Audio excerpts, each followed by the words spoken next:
Hi, everyone. This is Gary Wilson, and welcome to this week's live Path of Prosperity webinar. Hope you all had a great, happy Thanksgiving with you and your family, your friends, and your loved ones. I did. I was in Virginia at my mother's house.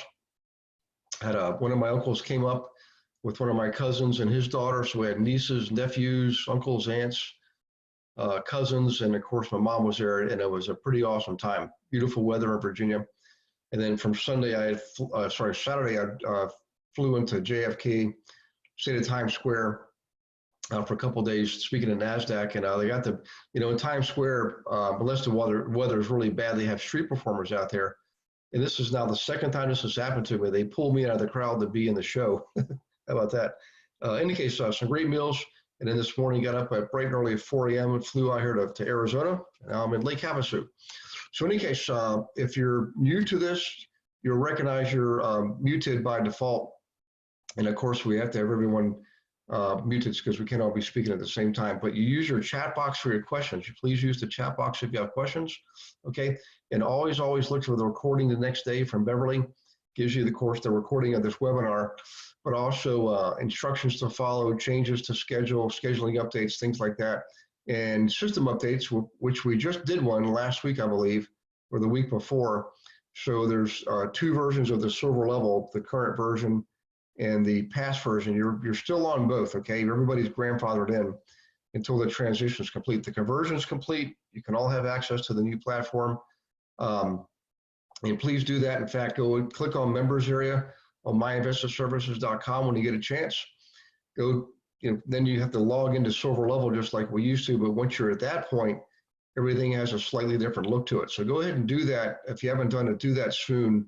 They want to complete the transition here before the end of the year, if at all possible. So on there, very, very important. There's a lot of information on there that you can use in your marketing. Remember, the marketing that you can use is not just the marketing I teach you through the My Investor Services platform.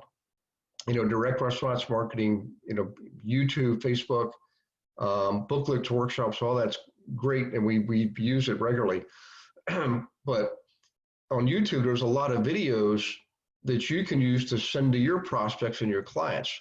They're instructional. There's probably 60 of them out there that are just 2 to 3 minute little segments that will likely help you to understand some of the concepts and some of the processes of investing. But more importantly, send these to your clients because it gives them some instruction, okay? Then you have better, more informed clients. And if you're looking for prospects to convert to clients, this is a great way to do it. Just give them all this free content. And on the website also, on My Investor Services website, there's lots of books you can send them, free books and reports and things like that to help them become more informed and more educated, which is going to help you have an easier time serving them, okay? When you're working together in sync, you and your clients, with the same methodologies, the same learning, it's only going to help you. So remember, you don't have to create all that stuff. It's already done for you. And I apologize, I probably should emphasize it more, but definitely use it, okay? In fact, all the posts that go out on Facebook and LinkedIn, you can use those too. Just forward them on to your clients, and it gives them free education. So in any case, look for that. And let's go ahead and get started on tonight's webinar. So let's first go to Erica's email with her question. So let me just share this with you real quick. Hang on one second. You can see what I'm looking at. And okay, here it is right here. And sure, should all see this email now from Erica. So thank you, Erica, for the email. So her question is, in the 12-step process for flipping, remember guys, there's a 12-step process to work with for interviewing flippers. There's a 12-step process for interviewing landlords buying rentals. In step one, what she's asking is, what does the initial phone call entail? And the cool thing is, we actually went over this probably several months ago, maybe into the summer or something like that. But we're going to go over it again tonight, okay?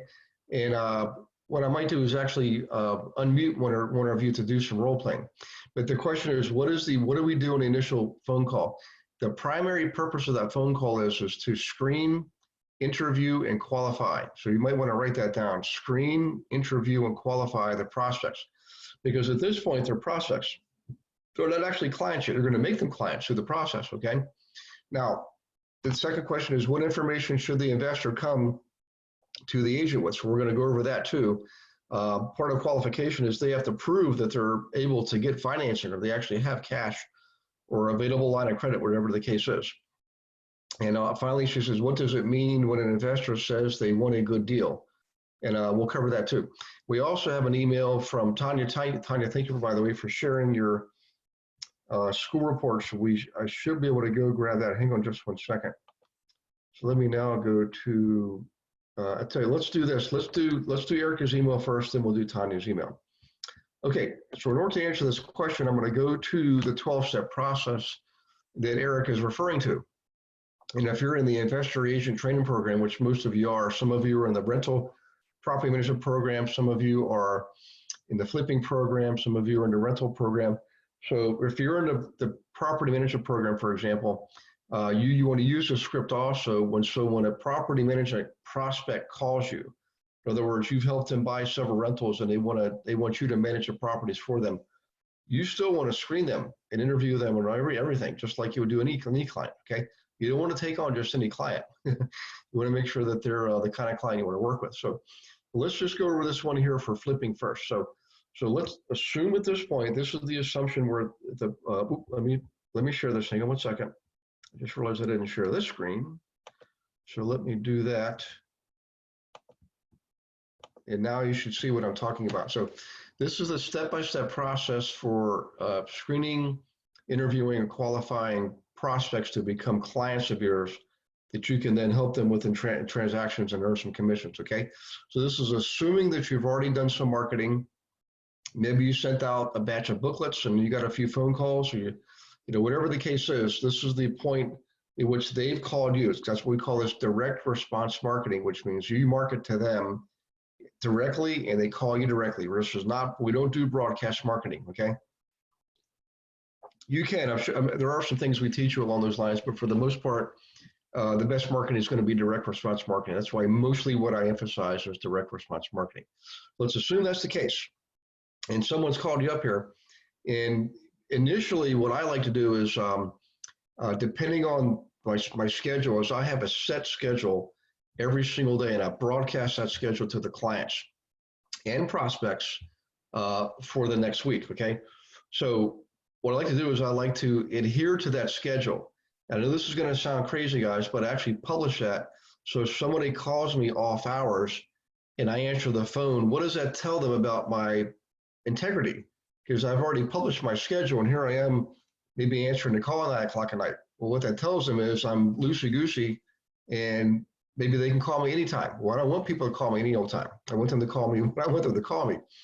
So I condition it right off the bat to have calls with me based on a schedule. And you all know that because you have strategy calls with me too.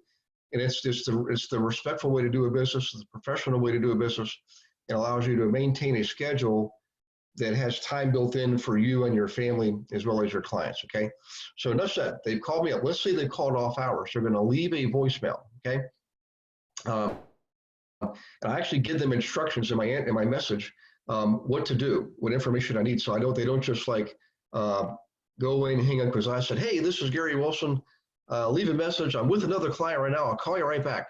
That's not the case. What the case is you've called me off hours. I'm looking forward to working with you. As a courtesy, please leave these 3 things on the message that you're going to leave me. So I give them an instruction to leave me a message, and I give them what information to leave in the message, which is name, phone number, and a brief description of why they're calling. Okay, those 3 things. And then I have information to call them back. Now, let's say either they've done that or they're calling me during normal hours and I answer the phone. If this is the point, I want to take over here, okay? So they call me up, I answer the phone. Hi, this is Gary Wilson. How may I help you? And they tell me who they are. They're going to say, well, Gary, I saw the booklet you sent me. I really appreciate it. Most agents don't do this stuff. They send a postcard or a bifold or something, or they just send me a property out of the blue I might not have any interest in. I like this because you actually took time to think of what properties may be interested in, et cetera, et cetera. So in any case, what I want you to do is write this down. We're still on number 1 here, okay? Number 1 is build rapport. And it's easy to build rapport with someone who's already received something from you. So if they've received your booklet, okay, or some other marketing campaign, they've already, you know that they want what you've got, because we don't, remember, we're not sending like a blind broadcast postcard. We actually give them meaningful information, tools, samples of properties, things like that, really meaningful things that they can actually use. An example of one from start to finish. What does an investment actually look like? So what I do is I use the marketing to my advantage, not just in my screening, but also in building rapport. And if they get I want to make sure, because here's the thing, like one of Erica's questions is, when they get ready, they'll tell me they just want a good deal. What does that mean? Well, here's what this means is, they might not know what that good deal looks like. You have to show them and tell them. So we do that in the booklet. The marketing campaign, the booklet, for example, is already doing your pre-screening for you. So Erica, so what we do is we give them examples of properties in the booklet from our area, okay? And by the way, Tanya, this is for you too, because we had a great call today. So you load the booklet full of sample properties from your area.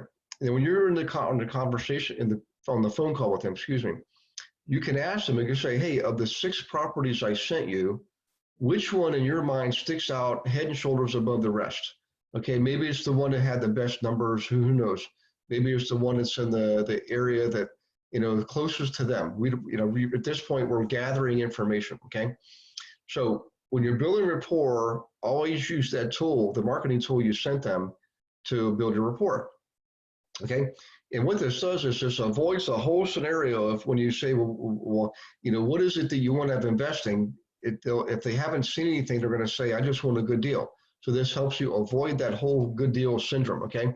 Because you show them examples of properties and they're going to tell you, I like the third one the best because of X, okay?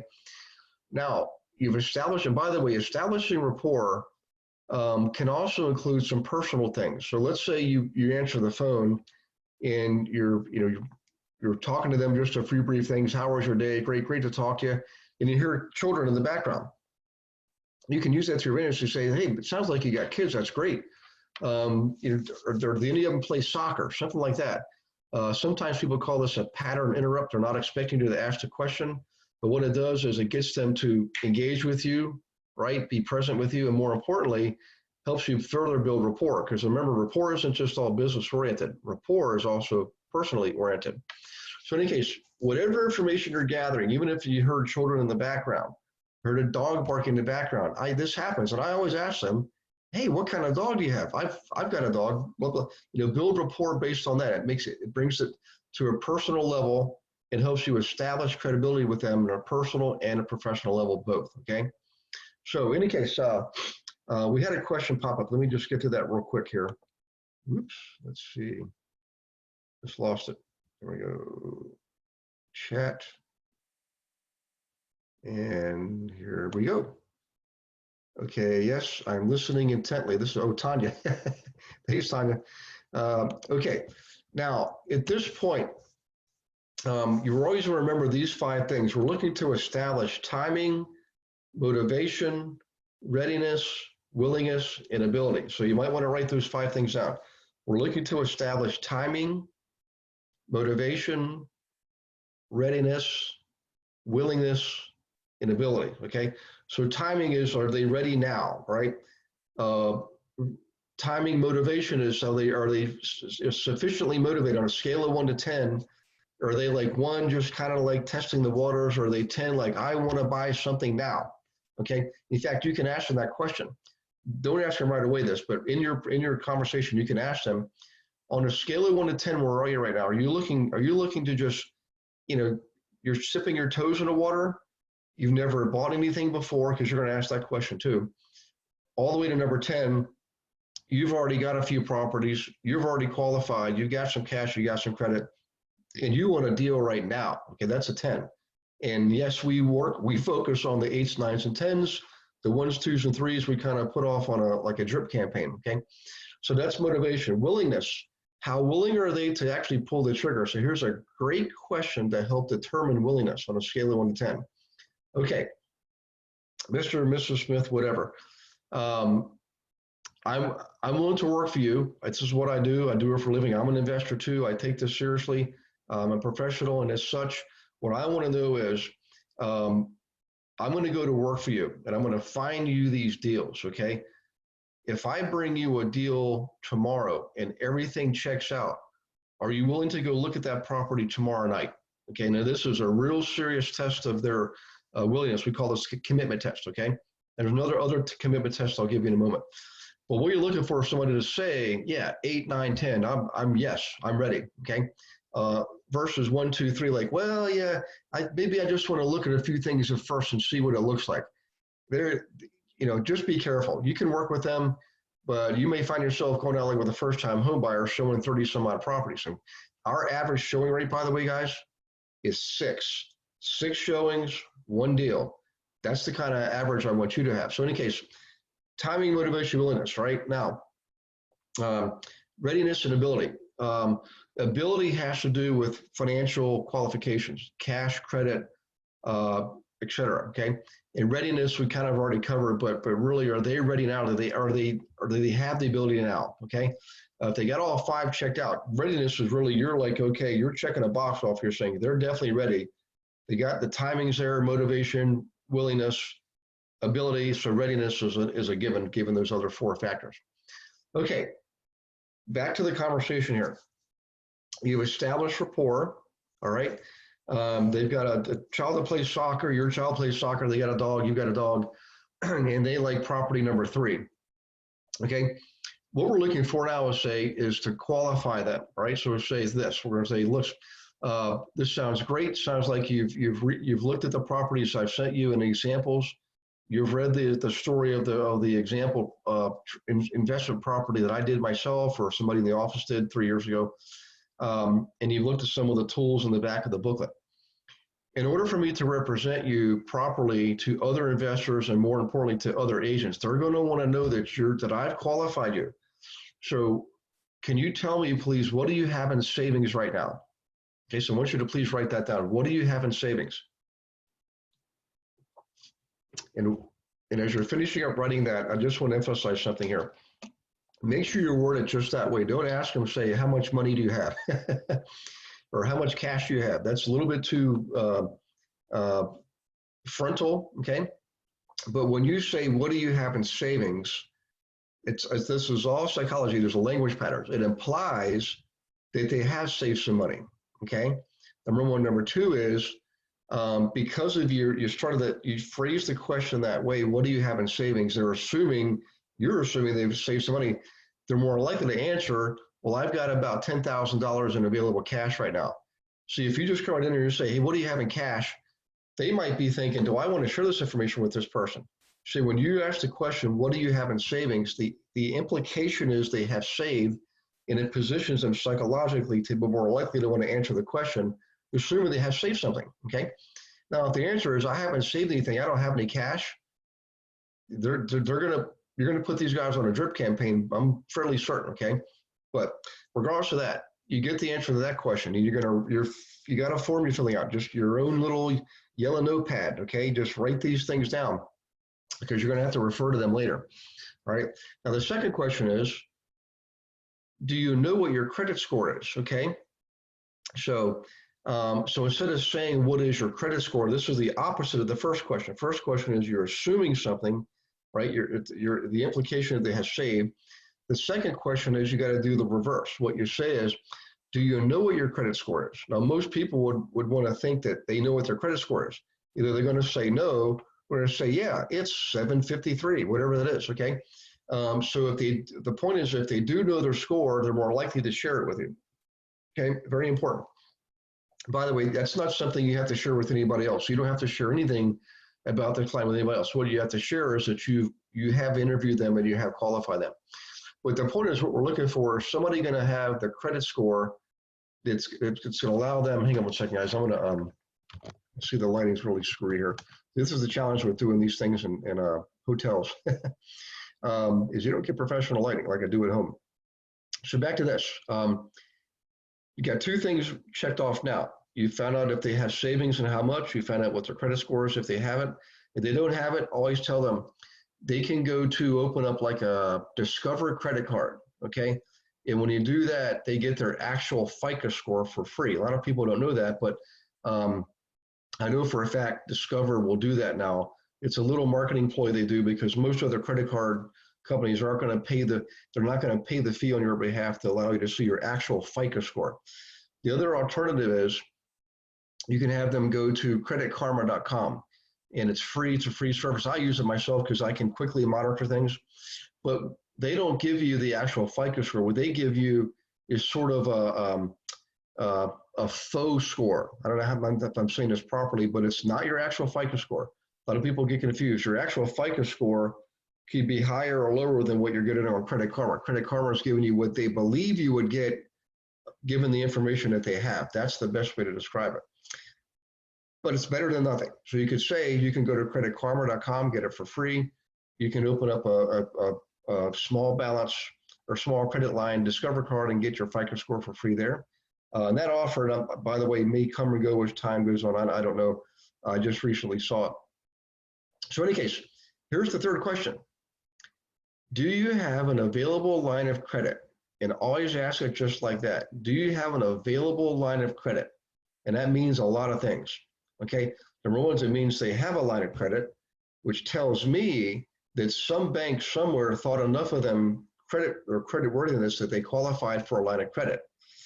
Number two is the word available implies that the line of credit has some availability on it. In other words, maybe they got a $100,000 line of credit, but if they've only got availability of $25,000, that's actually okay in most areas, but it tells me they've exhausted $75,000 of the line of credit. Here's why this is important. They may use that available line of credit or what's available on the line of credit as a down payment on a property, and they still got to go to a bank and get a regular loan, mortgage, typically conventional or commercial, for the remaining 80%. Well, if their debt ratio is out of whack, they might not be able to qualify to get the loan they need to pay the balance of the property they're going to purchase, okay? So what it shows me is, if they got an available line of credit that some bank thought that they were worthy enough to buy a property, which means they're more likely to be able to get a loan, okay, they're also disciplined because they got availability on the line of credit. They didn't just blow it on cars and boats and things like that, okay? That's probably one of the most important questions you can ask, by the way. So let me check the chat box. I just saw a question come in. Hang on just 1 second. Vantage Score, this is from Jamila. Thanks, Jamila. So Vantage Score, let me do this, guys. I'm going to actually share this with everybody. Now, everybody, I'm going to cut and paste what Jamila typed in there. But for the rest of the webinar, I just made it so everything anybody types in is viewable from everyone else. So thank you, Jamila, for doing that. Okay, now back to this. You built rapport, and now you've done your own version of qualification. This is not an official bank qualification. This is you just determining on a scale of 1 to 10, where does this prospect lie? Are they down by a 1, like they need time to build up their credit? They need more education. Maybe you need to send these folks some of the videos that I told you about earlier on YouTube for them to watch on flipping, on buying rentals, on wholesaling, what have you, okay? Or you built rapport, they seem really grounded and confident, and they also seem to be well qualified. Okay, now you can move on to the next step, which is this. The number one, so this is for Erica. The number one, they need to demonstrate if they say something like this, if they say, well, I've already been pre-approved for a loan from Bank of America, whatever that is. Always ask them to send that to you. Can you please send me that pre-approval? Okay. Remember, there's pre-qualifying, there's pre-approval. Most cases, people are just simply pre-approved, or pre-qualification is a little more, has more emphasis. Okay. But I always ask for that. I ask them to demonstrate to me by sending that to me. So I guess I need to read through it and see what the terms are. Okay.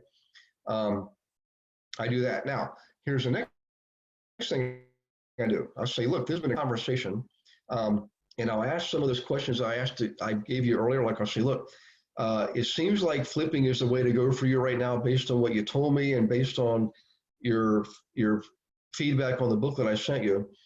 And I love doing this, so I'm gonna do this for you too. I'm gonna help you find a property.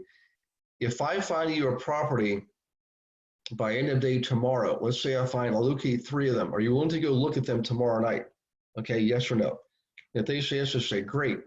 If it turns out one of those is a home run, we do the analysis on it. It checks out from A to Z. Are you ready, willing, and able now to pull the trigger on that property? Because these properties do not last. And when we find one, we've got to move fast because we're not the only smart people out there. Are you willing to take advantage of an opportunity if it presents itself to you that way? You're looking for a yes answer. If they hem and haw, anything other than a straight yes is a no. What that means is they're a little bit nervous, a little bit scared, who knows what's going on. You can still work with them, but here's what I do next. And here's the most important part of this whole evening here. This is our commitment test, okay? For them working with us. This is not just a commitment test that they're willing to take action out in the field. This is our commitment test for them ready, willing, able to work with us. And here's what I do. I'll say, Tanya, great conversation. Would you please do me a favor? Would you please send me a recap of our conversation in your own words?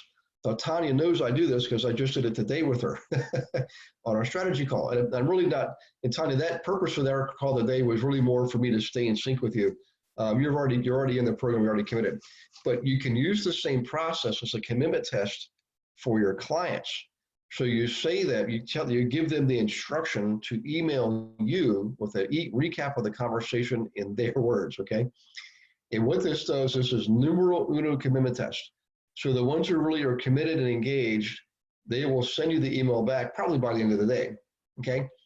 The ones that aren't, they won't send you an email. And that's your first indication that maybe you don't want to work with them. You can try to chase them down and beat your head against the wall, but I promise you this, believe them the first time. They're showing you with their behavior what it's going to be like working with them in the field. So if they respond promptly and they do a pretty good recap of the conversation, that tells you you're going to have a better time working with them than someone who doesn't respond. It'd be like pulling teeth. They might not be willing to pull the trigger out in the field if they can't even commit to sending you a follow-up email. Now, that's the first purpose. The other purpose is this, that in their mind, they're thinking, okay, Gary wants to make sure he understands me precisely. And that is true. So when I get the email back in their words, I know that we're in sync, or we're maybe not in sync. If they send me something I didn't expect, then I'll do a follow-up. I'll say, I just want to make sure we're clear on this, what you want, what I'm able to do, et cetera, whatever the situation is. You're looking for clarity. Okay, it's the second thing, but it's also very important. So now here's what I do. Okay, we're not done yet. They send me the email back. This is where the rubber hits the road. This is where you know you've got an actual client, okay? Because you're going to say, wonderful. You're going to send them email back. Thank you for sending that. We're in sync. I understand precisely what you want. I'm going to start building the searching mechanisms for you tonight to find the precise properties precisely for you, precisely in your areas, okay? Would you please do me a favor? I'm sending you an agency agreement attached to this email. Would you please sign that and return that to me? Here's the 3 benefits of this agency agreement for you. And you give them the 3 benefits. Obviously, one is, all consumers are entitled to fairness and honesty, which is a given. But when they sign with you, you also guarantee their confidentiality. Any information you get from them is kept confidential. Any information that you get from the other parties, you will share with them. Okay, that's benefit number 2. And benefit number 3 is it gives you incentive to devote yourself to them fully, to finding them the properties that they want. You know that they're willing to engage with you and they're willing to put it in writing, okay? The benefit to them is they've now got you working on their behalf and you're a certified investor agent, okay? You've gone through the training, you know how to locate the right owners of the right properties for them to buy, you know how to sell the properties they want to sell, and that's the benefit. The big benefit they get from you is that, okay? That's the 3 benefits. In any case, you put it in the email, they send you the form back, and now you start building your searches, okay? So you got that guys right there. That's the actual process we go through. Now, what I want to do here, before we move on to Tanya's email and look at the school report, we're going to help Tanya interpret her school report she created. I'm going to share it with you. But before we do, let me look and see who here on the webinar tonight wants to volunteer to do some role playing. So let's see, Human, Tanya, Louie, good to see you, buddy. June. Oh, June, thank goodness you got the email. I was out trying to get into the hotel room and get prepared for the webinar. I'm just glad you got the email in time. Jamila, Chris, good to see you, buddy. Long time. And Augustine, good to see you too. Oh, boy, that was you're all the way out in West Texas. So in any case, somebody send me the first one that sends me a chat back that says, I want to do the role play. I will unmute you and we will go through this process where I'm going to be the consumer, all right, and you're going to be the agent. So let's see who's got the gumption and who's got enough turkey in your belly to give you confidence to be alive here on the webinar. So far, nobody's taken me on the opportunity here, but I know some of you will, because some of you role play with me before. I know Louis has been live on before. Chris, I don't know if I had you live on before or not. So Chris is a veteran, Louis is a veteran. Let's see who the other veterans are here. Hang on one second. Let's see. So those two are probably at the greatest level of background here. Okay, we got somebody chatting back in. Let's see who that is. I don't ever have a mic. Oh, I don't have a mic. Listen to this. Thanks, Louis, for letting me know that. I'm going to find somebody who I've just had a strategy call with that I think could. Hey, Tanya, I tell you what. I was going to say Human, but Tanya, Human, we can role play with you too if you want. We had a great podcast interview with Human, by the way, guys. Tanya, would you role play with me on this? Because we just had a strategy call today, and part of it had to do with this. So let me see if I can find the right button here. Here we are. Allow to talk. Okay, Tanya, if you're still on your computer, I just unmuted you, but it looks like you're self-muted. Oh, there you are. I can hear you. How are you? I'm great. Can you hear me now? I certainly can. Can you turn up your volume just a wee bit? Yes. On your mic. Okay. How's that? Yeah, you should have two volumes. That should be okay. Everyone else, if one of you could chat in your chat box, can you hear Tanya okay? So Tanya, just say ABC 1, 2, 3. ABC 1, 2, 3. Listen to that voice. That is awesome. By the way, guys, that's not just any old pretty voice. I mean, she's been trained to do this. I just found that out today, by the way. Beautiful voice. So, okay, so if you guys are okay, let's just start back here in the beginning. Louis is asking you if you can crank it up a little bit more. Okay. Trying to see on my computer how I what that actually looks like. Hang on one second here.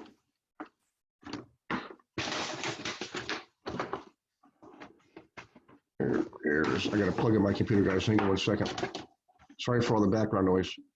So Tanya, if you click on your microphone symbol, you should be able to have like a slide bar, something like that.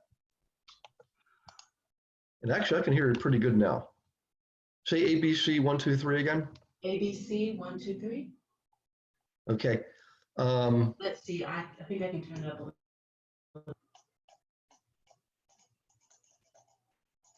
Sometimes. Oh, that's much better. Okay.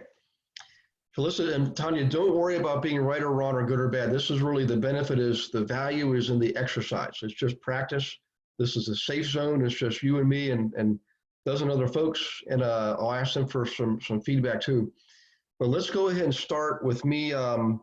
You sent me a booklet with some flipping properties in there, and I'm calling you up. So I'm going to call you up right now. Ring, ring, ring. Hello. Hi, is this Tanya? Yes, it is. Hi, Tanya. This is Gary Wilson. I don't know if you know who I am. You sent me a booklet about flipping properties out in the Abilene area. Okay, and I know it's a great area. I've been out there before, but I'm just curious. How did you know to send me that? Because I get stuff from realtors all the time, and it's usually just like a postcard or a flyer or something like that. But this actually had good stuff in it. Is this how you normally do your business? Yes, it is. And hi, Gary. I'm glad you're well. I'm glad you had an opportunity to read that book. And I'm glad that you actually found some things in there that you liked, which is wonderful. So what we do is, in my business, we actually market to people who are actually investors. And so with you being an investor, we put together some of the properties that we thought would be a wise investment for you. So I'm glad that you actually called me so we can have a little bit of an opportunity to talk about some of the things that you found interesting. Did you see anything in particular that interested you? Yeah, perfect question. And we're just off, so pause real quick, guys. So Tanya, I might try to not necessarily trip you up to make you feel bad, but I might challenge you here a little bit. Yeah. So don't be afraid. Just take a deep breath and always act as if, you know. So I'm going to go back to the role playing one now. So Tanya, that's interesting. I'm actually pleased. I'm thrilled that you took the time to do that and found out about, you know, why I would actually want maybe some of these properties. But I'm curious, how did you actually get the information? I mean, is this stuff all like public now? Like if I buy a property, is it public information? And how do you find all this stuff out?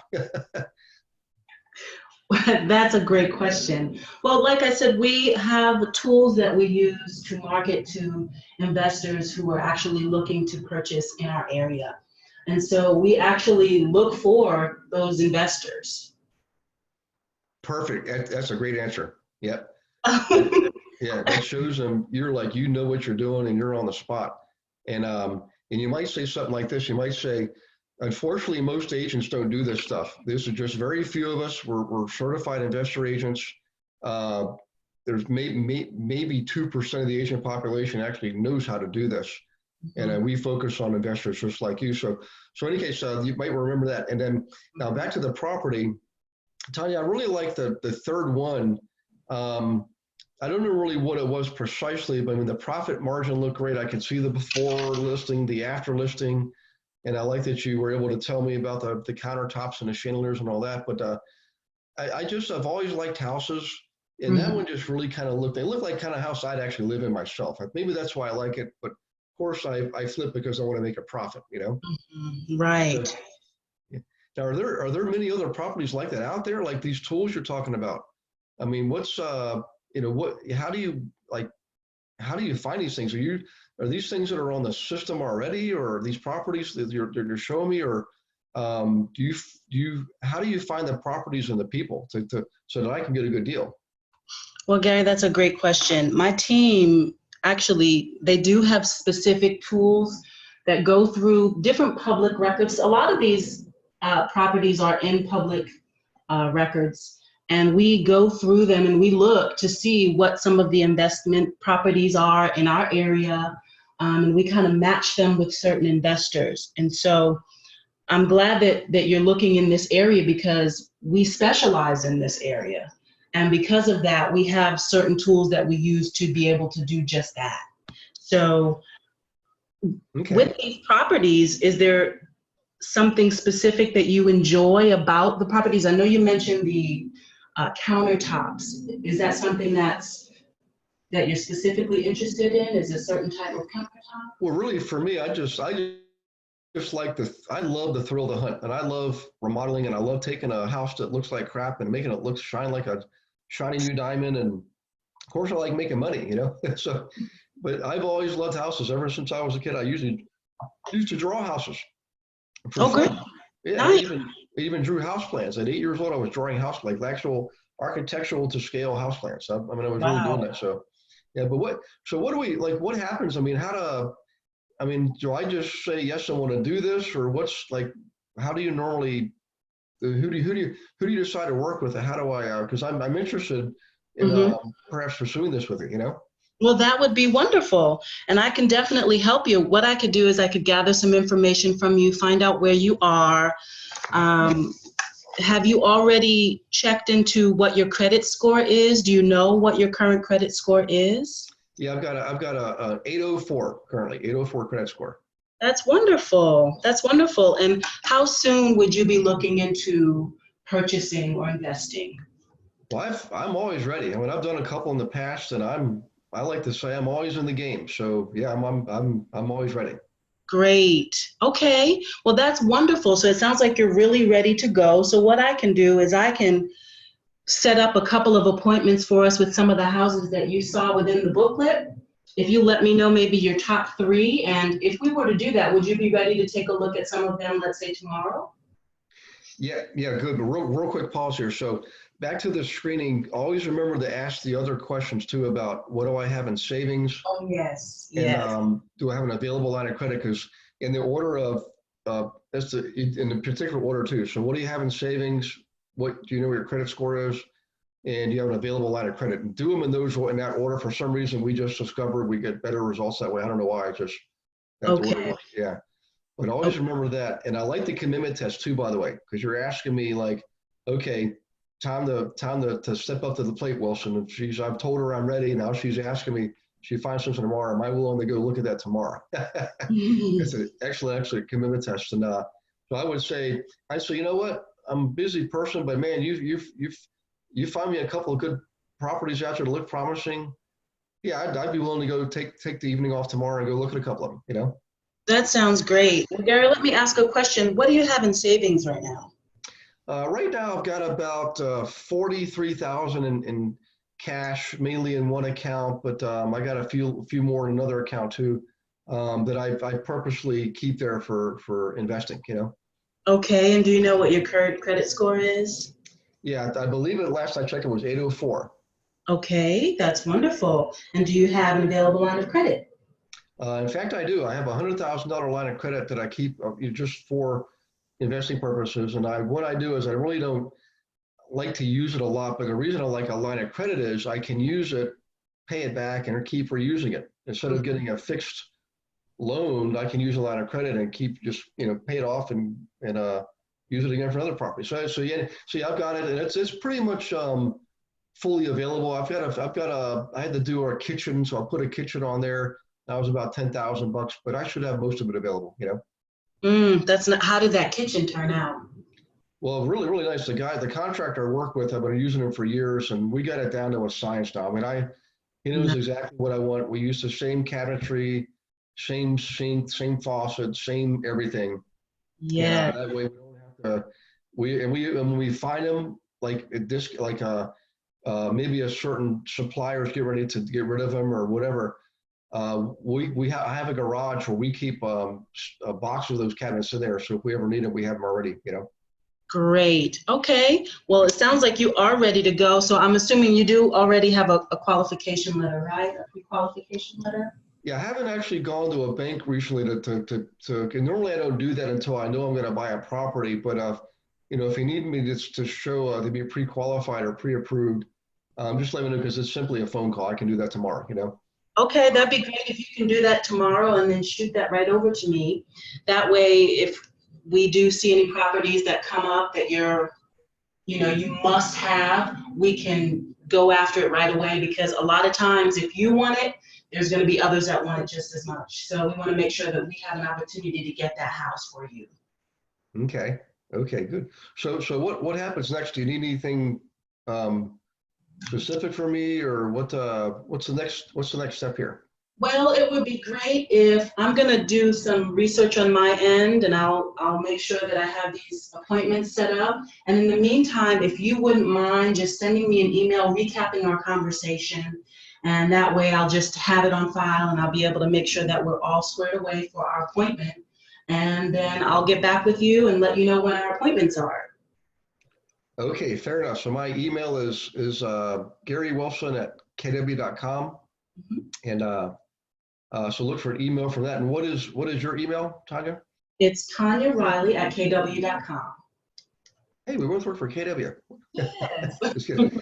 Okay, now let's do this, guys. What I want to do is I want to go back and retrace one or two of the steps, and let's make it so I'm not like a cantankerous, stodgy old guy or something like that.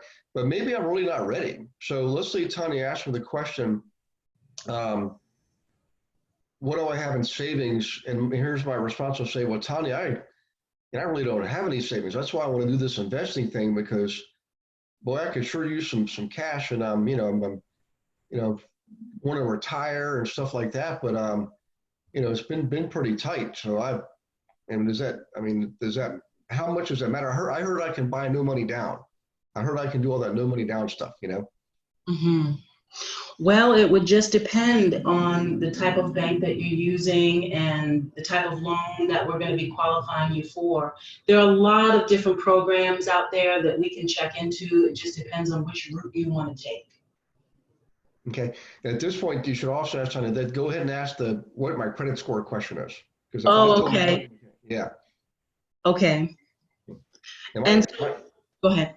my credit score, I don't know. I haven't really checked it for a while. I don't, I went to do that one time and I forget the service, but they gave me a credit report, but they said if I wanted my credit score, I got to pay another $10 or something. Is that something I need? Does the bank do that for me, or like,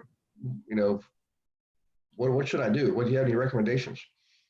Well, if you're going to be qualifying for a loan, the bank will give you that information and you can find out what your credit score is if you don't know. Okay. You could do that, or you could say this, give them a little bit of a challenge, a little bit of commitment tester. Say, well, you can go to a banker, but if you want to find out what it is on your own, you can open up a small credit line Discover card, and they'll give you, I think there's a special right now, they can give you their FICO score there, or you can go to Credit Karma and see what they think of you, or think what your credit score is. You can do that. That's free. Mm-hmm. And so and then you can ask them, is that something you can do tonight when we're done with the phone call, Mm-hmm. and do a little mini commitment test and see what they say there. Yes. So let's say you did that, and I say, well, yeah, it's getting kind of late. I'm busy, but I suppose I can do it. But if not, maybe I'll get to it tomorrow. Okay, that'd be great. Just as long as I can get that information before we can, set up our appointments, I think we'll be all squared away. And you can just send me that email. It'd be great if you could get that to me tomorrow, because we want to jump on the houses as soon as we can, especially if you're interested in them, because we don't want them to, we don't want someone else to get them before you, or something to occur where we can't get them any longer. So since you're able to get them and if they're houses that you're interested in, we want to try and move as quickly as we can. Yep. No, I appreciate that. Now, the quick pause here. The third question, you definitely should get that in there. Do you have an available line of credit? So let's say you ask that question. I say, no, I really don't have a line of credit, So if I said that at this point, for everybody listening, what I would instruct Tanya to do and everybody listening is this: to say, look, it sounds like you're interested in investing. It sounds like you're motivated enough to call me, and I'm always willing to help my fellow citizens invest. But it sounds like you maybe could use a little more information. Does that sound like a fair statement? Would you use it? And I would say, yeah, I could always use information. At that point in time, you could instruct them to go look for the YouTube videos, because you go to My Investment Services YouTube channel, there's different categories for flipping, for buying rentals, for wholesaling, for managing rentals. You could say click on the playlist for flipping and just start watching them. It doesn't cost anything, and they're usually 2 or 3 minutes long, and you, Mr. Wilson, could get some brief instruction. It may help you out and give you some ideas. Because at this point, I wouldn't, if I gave you those last set of answers, I wouldn't want to work with me at that point. I would want to maybe in the future, but I'd say, boy, that person's really not ready to, they failed readiness and ability, and, who knows what else. So I would give them some information, give them some free videos and free little mini ebooks off the website and stuff like that. Because what that does is you're giving them something. So there's to call the law of reciprocation. You give them something. If they really want to move forward, they'll email you back and thank you, or call you to say, I just want to tell you, man, I watched a couple of videos and I really want to do this. Can you help me get up and running? And now you got somebody who's motivated and willing. Does this sound, you guys understand this? You can give me a quick chat back, just say, yeah, that makes sense. You're not shutting them off. You're actually serving them by giving them something. And because of law of reciprocation, the people that do really want to take action will reciprocate with a thank you, and ones that don't, just wish them well and pray for them. And, they may come back later on, or they might get the They might get the hint that they've got to get their act together and improve their credit score or find out what it is, build up some savings and things like that. And by the way, for everyone here, there actually is a lot of creative purchasing techniques you can use. No money down financing, we call it, has its place. It's just not every place. So when people bring it up, you can send them information. I think there's videos out there where I went over some creative purchasing techniques. I'll have to look and see if I can find them, but they should be out there. If you go to YouTube channel, all those videos are loaded out there. Actually, go to My Investment Services on Facebook. And I did some Facebook Live sessions just sometime this past winter or spring. And you can click on videos. So go to My Investment Services Facebook page, click on videos, and look for them. And you can see by subject what they are, and you can share them with these folks and let them see what does it mean to do creative purchasing techniques. What does that actually look like? They can have some real life examples. You can do that. Hey guys, any questions? Because what I want to do is, as a courtesy to Tanya, bring up her school report and give her some insight there, and perhaps you guys could chime in also if you want to. We got another chat here. Let's see, Louis. Okay, perfect response. Thanks, Louis, for saying it. Are they military because have access to government cash for purchasing? Not sure if it applies to investment. Yeah, so for veterans, at least in the States, Louis, active duty, retired, they can use 100% financing. They don't have to have money to put down. And they can actually buy anything up to a 4-unit building. In doing that, they have to live in one of the units. But I see this all the time. I actually helped some active duty military folks do this years ago. They would buy a fourplex using VA financing, no money down. And then when they get reassigned to another base, they would then refinance that property with a conventional mortgage that frees up the VA eligibility that they can then reuse in the next town they go to. So excellent question. Thanks for posting it. Let me go to Tanya's email her guys real quick, and I'm going to pull up her school report. So school report, here it is. Oh, I think I already saved that. I think I did. Yeah, here it is. Okay, now hopefully I can turn this around. Yay. Okay, so Tanya, thanks for sharing this, by the way.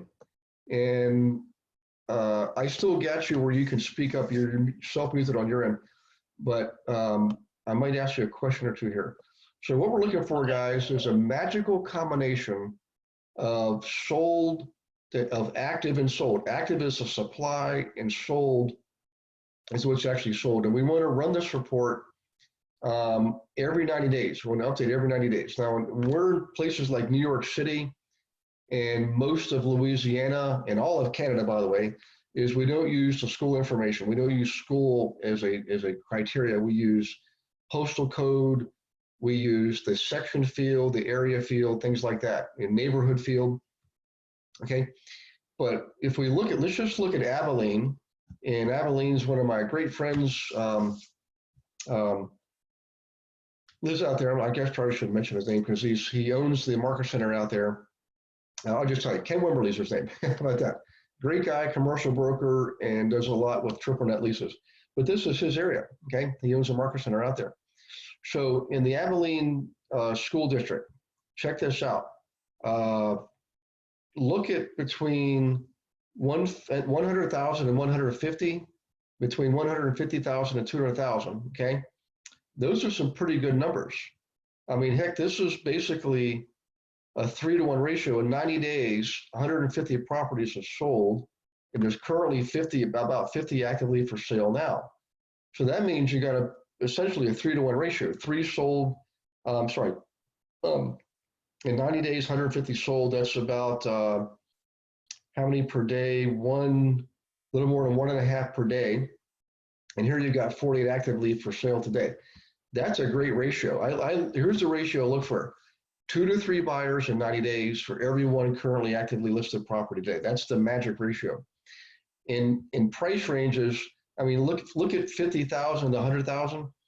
Obviously, that's a good number there, but that's a low ticket item deal. So you could work there. That's probably going to be good for rentals, for example. But for flipping, I'd say between 100 and 200,000. That's an awesome area for flipping. So I'm getting a lot of chats here. Let's go to the chat box, because this always brings up a lot of questions.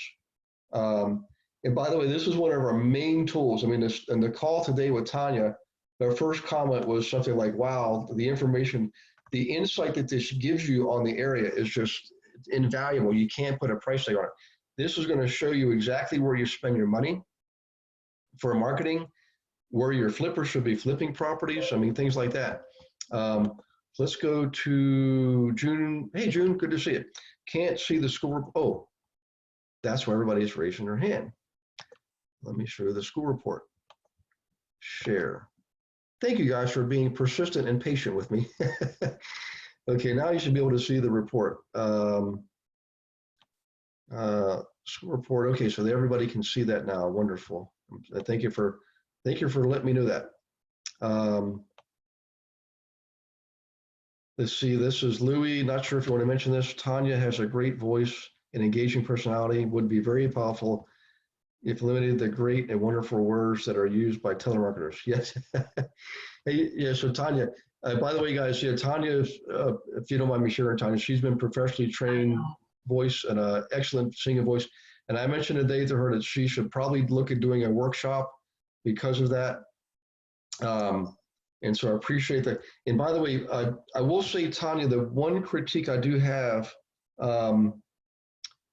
in the role playing is, and maybe because of me being the teacher, I felt like you really wanted to sell me a little bit. It wasn't too strong, but it was enough to be detectable. So always make sure the position is this, that you're the person in control, you're the bus driver, and you're trying to put me on the right bus seat on the right bus. And so everything you're asking me, everything you're wanting me to do is in alignment with you serving me. So because that's where we're servants. So if you maintain that demeanor, like you mentioned a few times, these properties will go fast. That's true, because I know it should be true because I'm in the business. But to a consumer, if they hear it 3 times, they might think, well, that's kind of salesy. So just say it once, like these properties will go fast, okay? And you can use that at the end of the conversation, by the way, too, to leave them with that sense of scarcity. I want to send her my email back. These properties go fast, et cetera, et cetera. So I hope that helps. Let's see. June's asking, is this a report that an agent put together? That's something that all of us can put. Yeah. So June, this is one that Tanya did herself personally by hand using MLS data. So all we're doing is we're saying, in this example here, between 150,000 and 200,000, all Tanya did is said, okay, MLS in the Abilene, any property listed out there as an Abilene school district listed as a school district, okay, that's priced between 100 and 150,000. How many are there in the active column? Status of A, in the sold column, status is S of S for sold. In that you want to make that a 90-day look back. Okay, so that's really the search criteria. So you can do this, June, in Rhode Island.